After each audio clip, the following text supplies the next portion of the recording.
शास्त्रीय भाषाओं के बारे में पढ़ेंगे।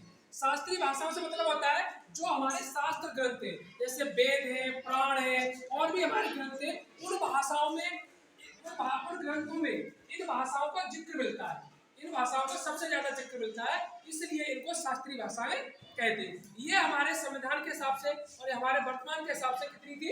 ये 6 भाषाएं थी। और अभी लेटेस्ट जो संविधान संशोधन हुए हैं उनके माध्यम से 3 भाषाओं को और जोड़ा गया। तो ऐसे मिला के कुल कितनी हो गई? 9 भाषाएं हो गई।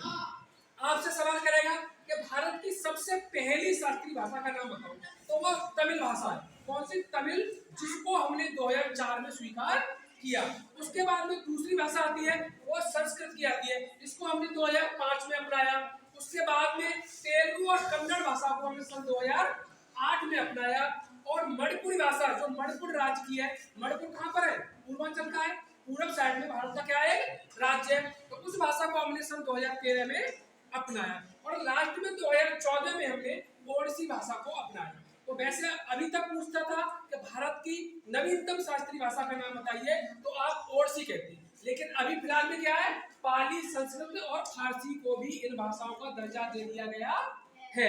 तो ये भाषाएं भी इसमें इंक्लूड हो गई है। अगर एग्जाम में क्वेश्चन आता है कि कुल कितनी शास्त्रीय भाषाएं हैं अभी के हिसाब से, तो आप 9 को टिक करोगे। किसको टिक करोगे? 9। ठीक है, बस ओके।